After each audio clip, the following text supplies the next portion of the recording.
In the last year or so, I've been a little obsessed with trying to find a way to objectively test and score robot vacuum mop combos and upright electric mops. I developed a system to do this a while back where I set up 9 stains, 4 coffee and 5 grape juice stains, and carefully measured out increasing amounts of fluid for each stain using a syringe where each stain is assigned a points value based on its level of difficulty. Each robot is given 4 attempts to remove the stains. The points earned on the first run are multiplied by 4, the second run by 3, the third by 2, and the points on the final run are added at a face value. And there was a modified version of this test for upright electric mops, which I explained in a recent video. And we've tested a ton of products this way over the last few months, and the results of those tests have dramatically impacted the rankings of the robot vacuums on our top 20 list and our hard floor cleaner rankings as well. These results even led me to declare in a recent video that since robot vacuums are as good, if not better, than these upright hard floor cleaners, which the various tests we did seemed to say, then it seemed like a no-brainer to buy a robot vacuum mop over a hard floor cleaner mop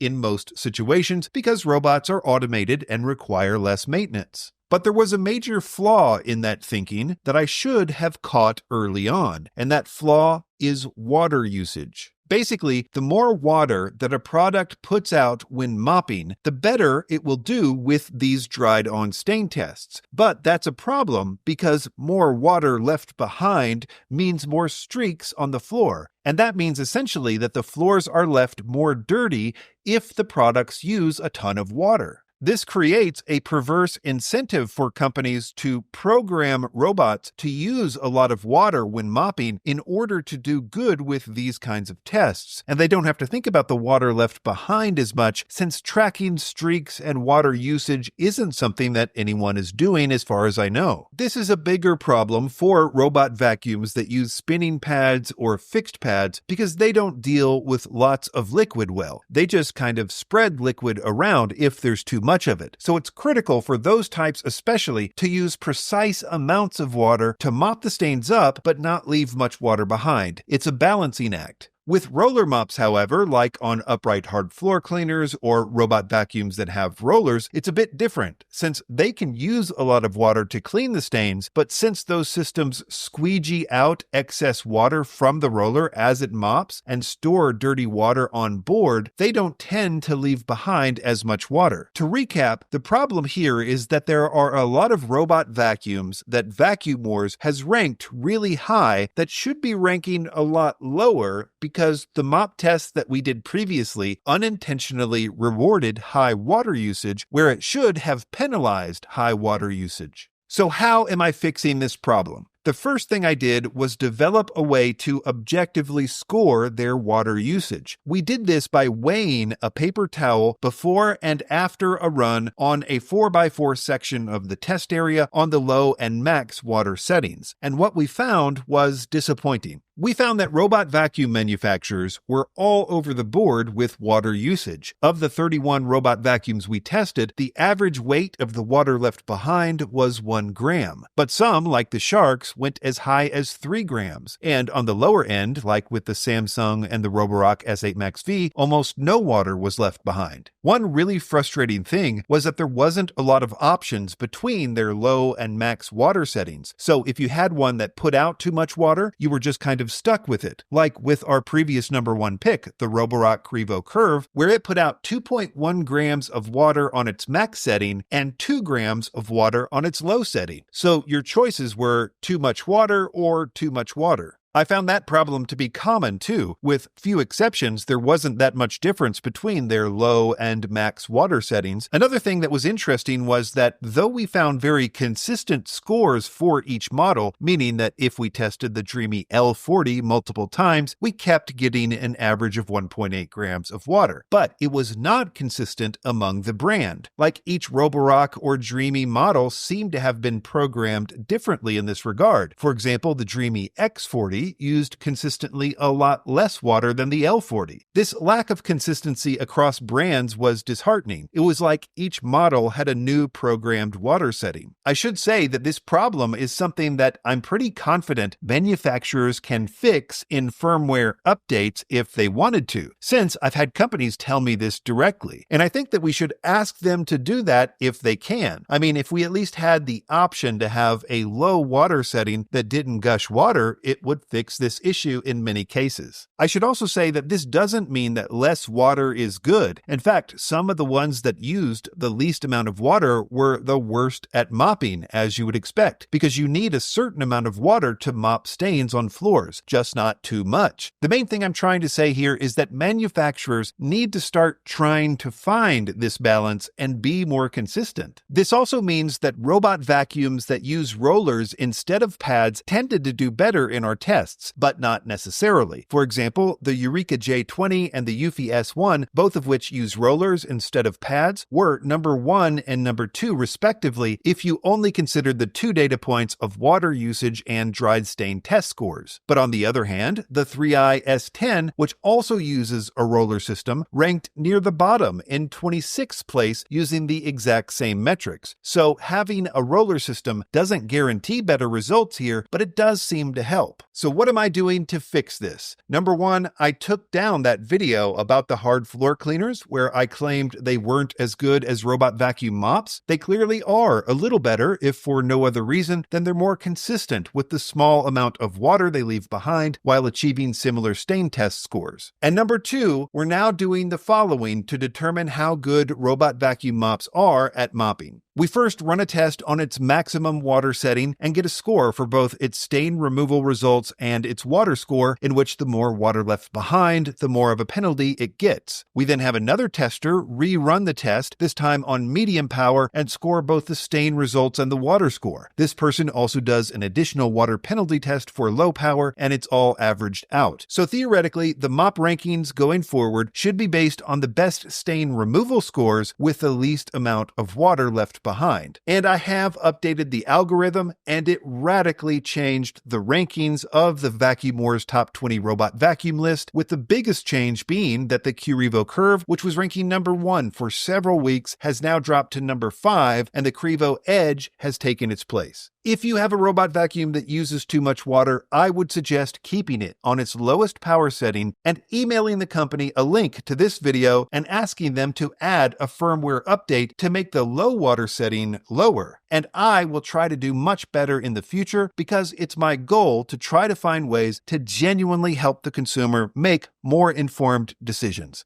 Links in the description, and be sure to subscribe to Vacuum Wars before you leave. Thanks for watching.